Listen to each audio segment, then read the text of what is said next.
They called me the family failure for 15 years, until the day they stepped onto my private jet and realized I was a billionaire.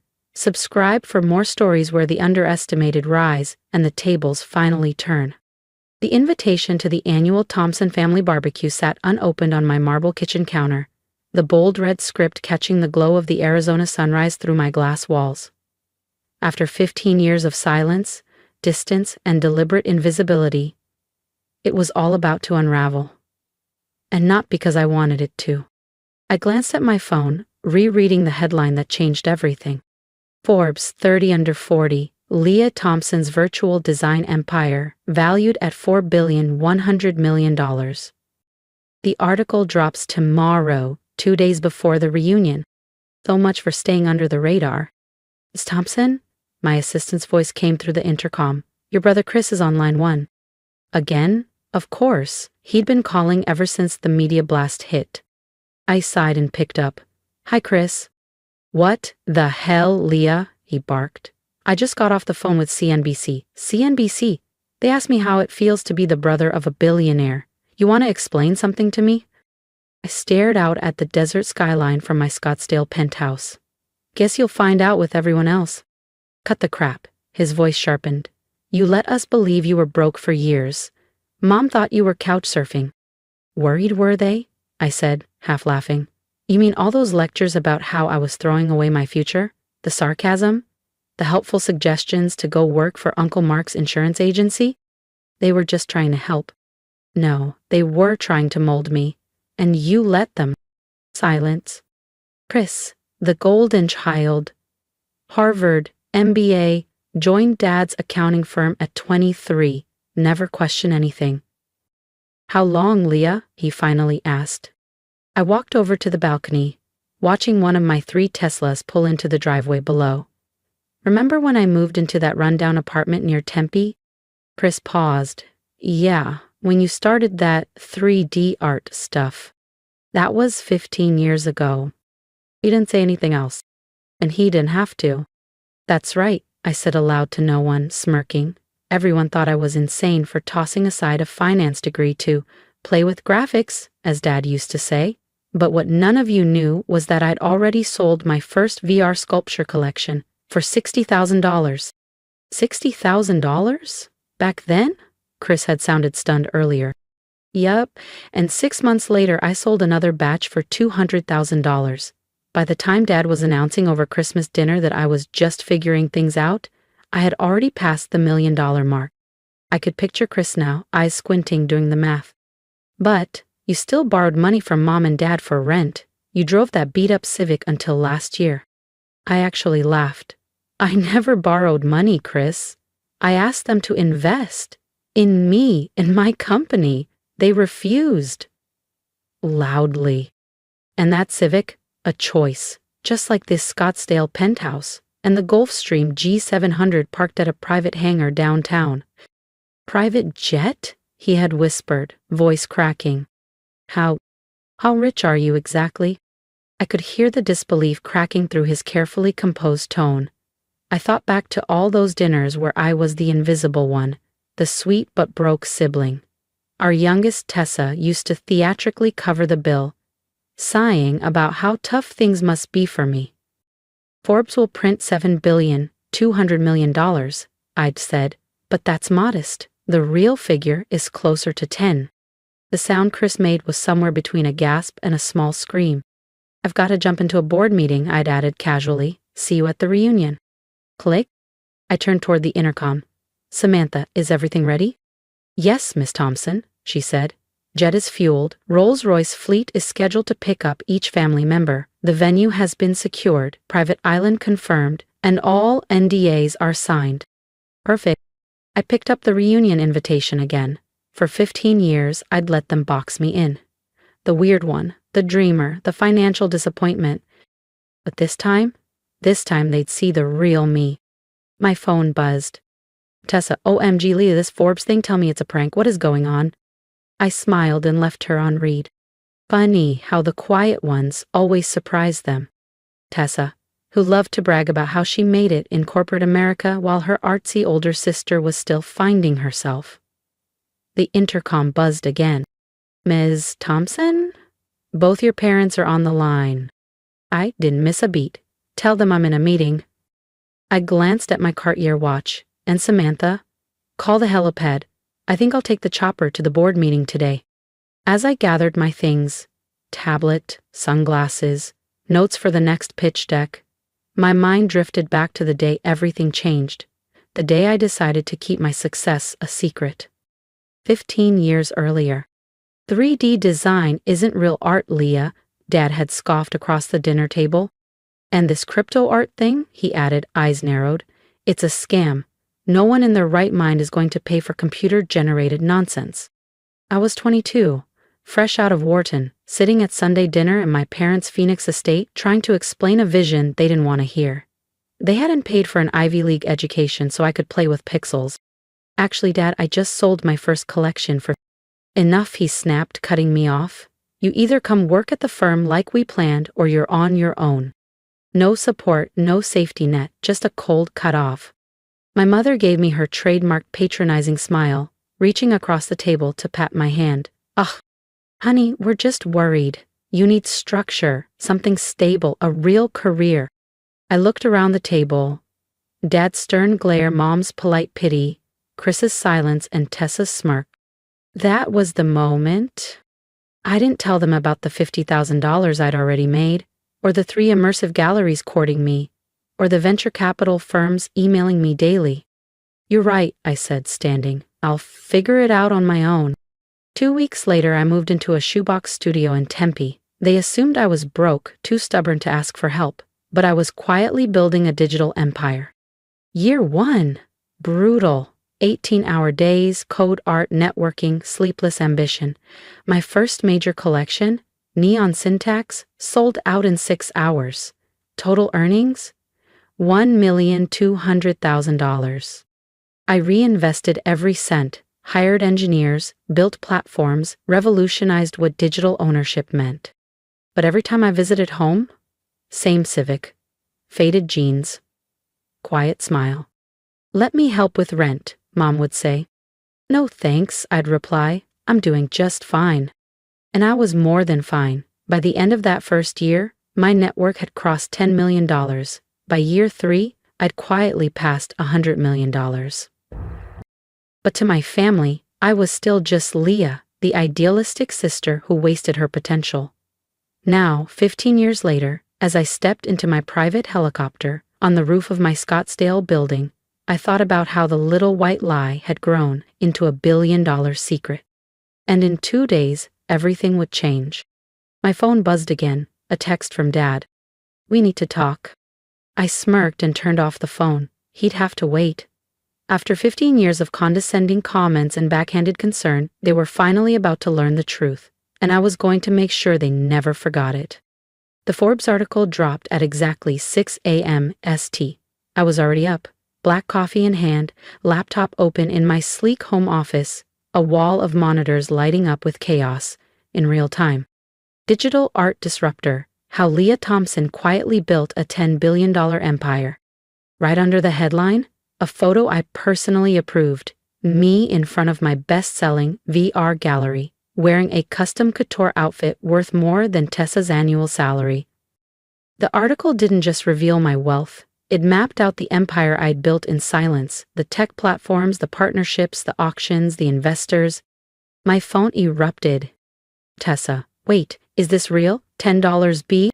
Chris, I told you something was up yesterday. Mom, Leia, sweetheart, please call me. Dad, this has to be a mistake, a misprint. Aunt Layla, is our Leah the Leah Thompson?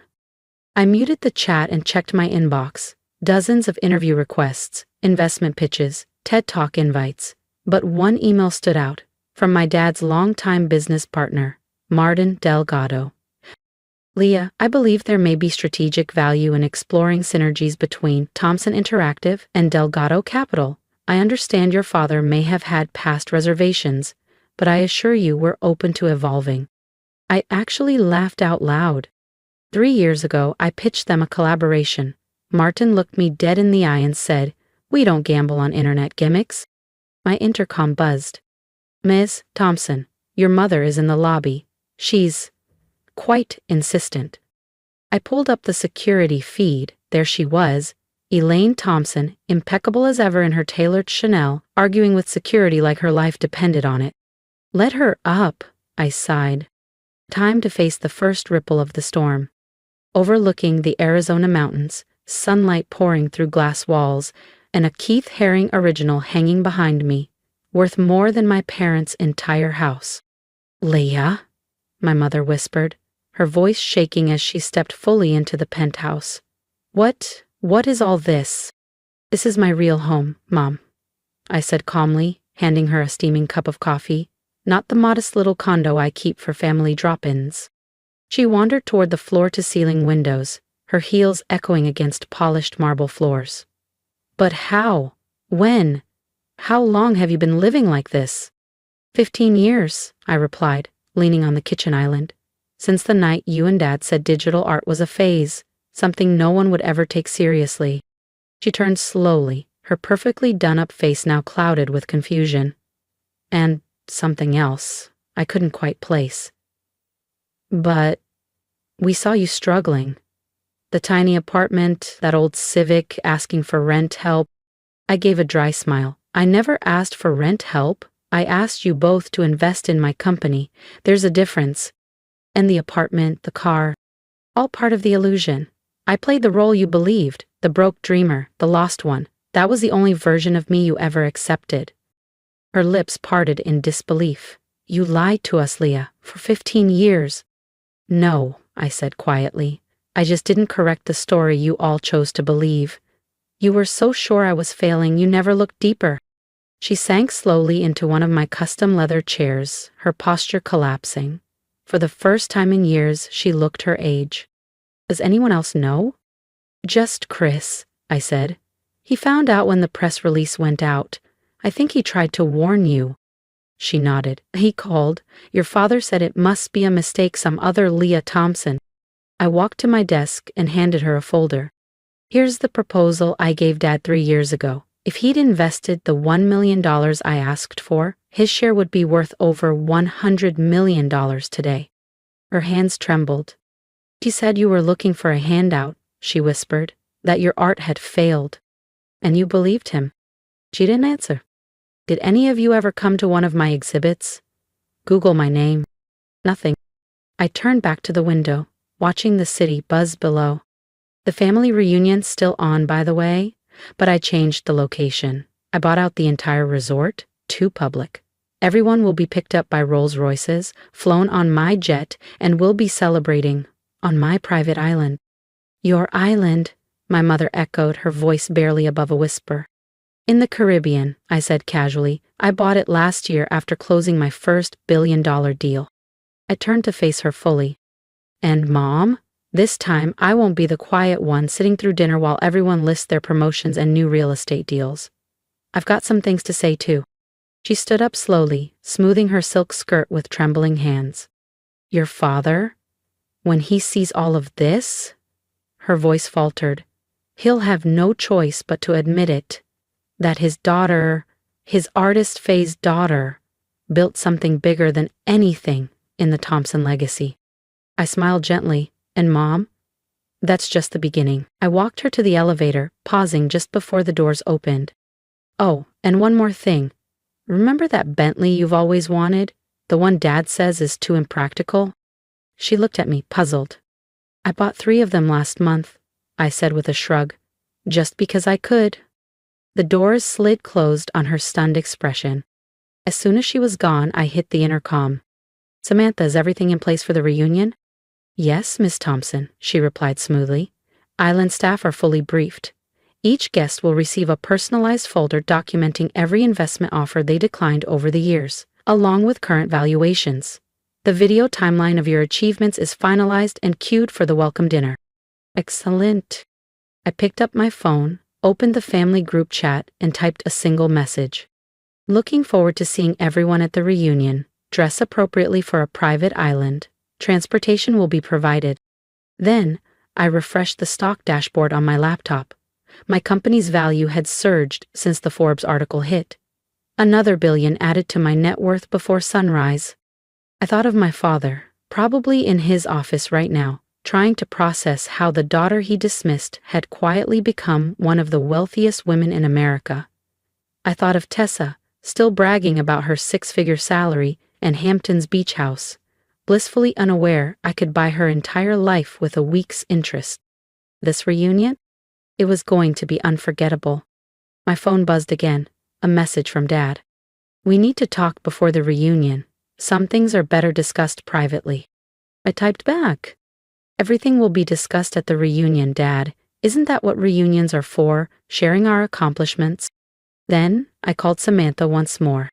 "Have the design team repaint the helipad. Make sure my name is clearly visible from the air." "It's already done, Miss Thompson." "Anything else?" Samantha asked over the line. I paused, thinking of 15 years of pity, mockery, and being branded the family disappointment. "Yes. Have the Forbes article framed and hung in every room on the island.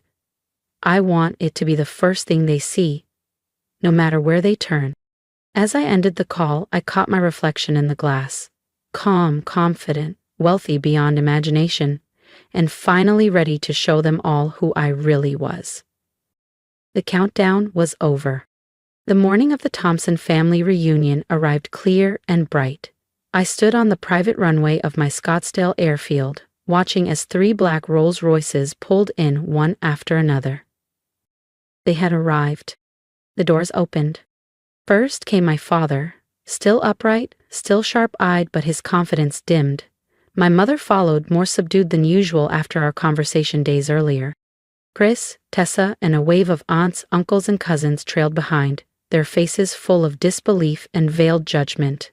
And there, waiting for them in the center of it all, sat my jet-sleek, white, gleaming Thompson Interactive, emblazoned in brushed silver along the fuselage. "Welcome, everyone," I said, letting my voice carry. "Hope the ride was comfortable." "Leah," my father said, stepping forward, trying to reclaim his usual authority, "this is a bit much. The resort would have been just fine." I smiled. "The resort was too public, Dad. This reunion needed to be more meaningful. On my island." "Your what?" Tessa muttered, clutching her Dior bag. "Of course, you have an island." As they boarded the jet, I watched their eyes shift, soaking in the gold-trimmed interior, the original artwork, the Dom Perignon and crystal flutes. "Is that a real Picasso?" Aunt Lila whispered. "Yes," I replied. "Picked it up last year." My father cleared his throat. "Leah, maybe we should talk." "We will, when we land. Until then, enjoy the champagne," I said, tilting my glass. "It costs more than your company made last quarter." He flinched. "Perfect." 2 hours later, we descended toward a glittering jewel in the ocean, my 300-acre private island, with a luxury resort nestled at its heart. Let the reunion begin. And there it was, visible from the sky exactly as planned. My name, Leah Thompson, spelled out in letters so large and bold they could practically be seen from orbit. "So Pi, what?" Tessa gasped, misreading the name at first. Then her jaw dropped. As we landed, I heard her whisper, "Of course she branded the helipad." Surrounding it were massive digital screens, each cycling through my most successful immersive art collections. The sale prices were prominently displayed: $2.30 M, $6.70 M, $11.50 M. Each one a statement in itself. "Welcome to Thompson Island," I said, stepping onto the tarmac, "my own little slice of paradise." "Little?" Chris muttered, eyes wide. The resort complex that stood before them was a seamless blend of futuristic architecture and untouched Caribbean beauty. "Everyone's rooms are ready," I continued. "There's some reading material waiting in each suite. I suggest you review it before dinner." The reading material was customized. For Dad, a printed timeline of every deal he declined, each missed opportunity annotated with present-day valuations. For Tessa, a comparison of her entire annual salary versus what I earn in interest per day. For Chris, an internal audit showing how much his firm lost by turning down a collaboration with my platform. I gave them an hour to settle in. Then I summoned them to the main dining hall, a glass-walled space overlooking turquoise waves, The long table sparkled with crystal, silver, and place settings worth more than most cars, and on every wall, the Forbes article, framed, backlit, impossible to ignore. They entered slowly, all pretense of confidence fading. Even their designer outfits looked oddly out of place here. "Please, have a seat," I said warmly. "We have quite a bit to talk about." "Leah," Dad began, attempting diplomacy, "I think I speak for all of us when I say we're surprised." "Surprised?" I repeated with a soft laugh. "Not angry that I kept this from you, not disappointed I didn't share the truth, just surprised." "We didn't know," Mom murmured. "No, you didn't want to know," I corrected her. "Every time I tried to talk about my work, you changed the subject. Every time I offered you a seat at the table, you dismissed me." "But the apartment," Tessa said, voice small. "The Civic, the times I picked up the check because you thought I was broke," I finished for her. "Did you enjoy that, Tessa? Being the successful sister? The savior?" She looked down, cheeks flushed. At least she had the decency to look ashamed. "Let me show you something," I said calmly, pressing a discreet button on the side of the dining table. Motorized panels opened overhead, and high-resolution screens descended. A timeline appeared, juxtaposing milestones in my journey with the words they'd used to dismiss me. 2010. "This 3D art thing is a waste of your degree, Dad." Result, my first digital sculpture collection sells for $50,000. 2012. "Leah, you need a stable career, Mom." Result, company valuation hits $15 million. 2015. "At least one of us is doing well, Tessa." Result, I close a $120 million partnership with a major tech firm. 2018. "Crypto art sounds like a scam, Chris." Result, my platform crosses 500,000 users and $600 million in sales. Into 2022. "We don't fund online gimmicks, Dad's firm." Result, company valuation surpasses $3 billion. Every single comment. "Every time you looked at me like I was chasing a fantasy," I said, my voice steady. "I remembered all of it, and I used it." My father swallowed hard. "Why didn't you tell us?" "Because you never wanted to hear it," I said. "You needed to learn that success doesn't wear a suit. It doesn't follow your playbook, and sometimes the person you underestimate changes everything." I walked to the edge of the room, glass walls framing endless turquoise water. "The hardest part wasn't keeping secrets. It was watching you all celebrate each other, while I was building something you couldn't see." "Mediocrity," Marcus said through gritted teeth. "Yes," I said. "You played it safe. That was your ceiling. Mine was higher." I turned to Tessa. "You flaunted your six-figure salary like it was gold. I made that during a coffee break." Dad stood. "Enough. We were wrong, okay?" "No," I said firmly. "I don't want an apology. I want you to understand." I pressed another button. The screens shifted, revealing the prototype of my latest creation. "This launches next month. A redefinition of how art is created, owned, and valued. Estimated worth, $10 billion. I looked at them all. "This time you'll see it happen with your own eyes. No more doubting." The room fell into a deep silence, the kind that only comes when illusions finally collapse. My family sat frozen, absorbing the reality they had ignored for so long. Finally, my mother spoke. "We're proud of you, Leah. We should have been proud all along." "Thank you, Mom," I said gently. "But I didn't do this for your pride. I did it because it was my dream, my vision." I looked around at the opulence they now couldn't deny. "And now it's my empire." "So what happens now?" Chris asked quietly. "Now?" I echoed, pouring myself a glass of wine. "Now we have dinner, as a family. But this time, we'll do it my way. No more pretending, no more hiding." I raised my glass.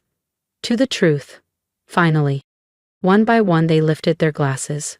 The shock hadn't fully worn off, but something was shifting. The rest of the evening passed in a haze of Michelin-level cuisine, aged wine, and hesitant but warming conversation. For the first time in 15 years, they weren't just seeing me, they were really seeing me. When they finally retired to their suites, I stayed behind, watching moonlight dance across the waves. Samantha appeared beside me, her voice soft. Was it worth it? I thought back to the timeline, their stunned expressions, the pride they never used to show.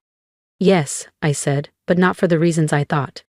It wasn't about proving them wrong anymore, it was about finally being free, fully myself. I smiled, and tomorrow we show them the future. Their world of mutual funds, corporate ladders, and conservative choices was fading. The world I'd built, interactive, immersive, transformative, was just beginning. Later that night, I found a note slipped under my door. My father's handwriting. I was wrong, not just about your business, about everything. You didn't just succeed, you changed the game. I'm sorry I didn't see it sooner, Dad. I placed it in a frame beside the receipt from my first digital sale. $50,000, a reminder of where it began. The next morning, as my family gathered for breakfast, attitudes softened, curiosity blooming, I realized something profound. Success isn't just about proving others wrong. It's about proving yourself right. And sometimes the sweetest victory isn't loud. It's in quietly knowing you built something extraordinary. While the world was busy doubting you, my phone buzzed. Breaking. Thomson Interactive announces revolutionary new platform. The future had arrived, and this time, they'd be watching it unfold. No more hiding, no more pretending. Just success, on my terms. If you've heard my story, I want to hear from you. Leave a comment below. Tell me what you would do if you were in my shoes.